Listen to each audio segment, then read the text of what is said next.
Z plus security के साथ असदुद्दीन ओवैसी साहब की मधुबनी और शिवहर की लोकसभा सीट में होगी बहुत ही जल्द शानदार एंट्री। असदुद्दीन ओवैसी साहब पूर्वांचल में अपनी शानदार एंट्री को दर्ज करके पूरे बिहार के सियासी गलियारों में मचाएंगे खलबली। जी हाँ दोस्तों, आपको बताता चलूँ, सीमांचल के बाद पूर्वांचल में असदुद्दीन ओवैसी साहब की बहुत ही जल्द धमाकेदार एंट्री होने वाली है। दोस्तों आपको बताता चलूँ, लगातार सत्रों के हवाले से खबरें सामने निकल कर आ रही है कि असदुद्दीन ओवैसी साहब अपने कद्दावर नेता मोहम्मद कलाम साहब के लिए कहने कि बिहार पूर्वांचल की सरजमी पर तशरीफ़ लाने वाले हैं और इसी कड़ी में असदुद्दीन ओवैसी साहब मधुबनी, शिवहर, काराकाट इन जगहों पर विशाल जनसभा को संबोधित करने वाले हैं और इनके साथ एआईएमआईएम पार्टी के दूसरे शेर जनाब इम्तियाज जलील साहब की आमद होने वाली है। दोस्तों आपको बताता चलूं, लोकसभा चुनाव 2024 को लेकर सीमांचल में इम्तियाज जलील साहब की एंट्री नहीं हो पाई, लेकिन दोस्तों आपको बताता चलूं, पूर्वांचल में दोनों शेर एक साथ मिल करके लोकसभा चुनाव 2024 को लेकर पूर्वांचल की सियासी गलियारों को गरमाएंगे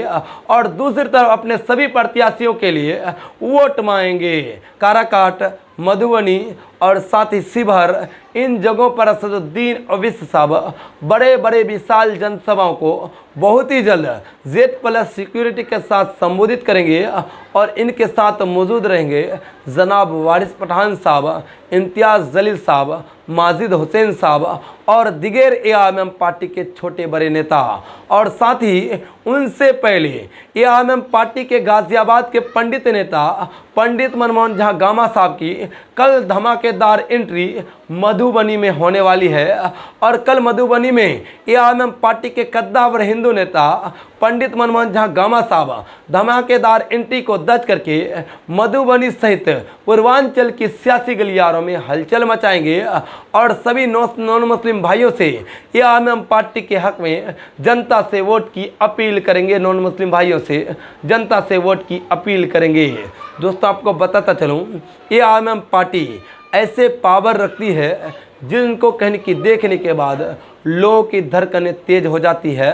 और एआईएमआईएम पार्टी इस तरह से कहने की इतिहास रचती है जिनको देखने के बाद विपक्षी दलों की हवा टाइट हो जाती है। लेकिन फिर से एक बार असदुद्दीन ओवैसी साहब बिहार के विधानसभा चुनाव के तरह ही लोकसभा चुनाव 2024 में विपक्षी दलों की हवा टाइट करने के लिए और विपक्षी दलों के नेताओं के नींद को उड़ाने के लिए बहुत ही जल्द सीमांचल के बाद पूर्वांचल में अपनी एंट्री को दर्ज करने वाले हैं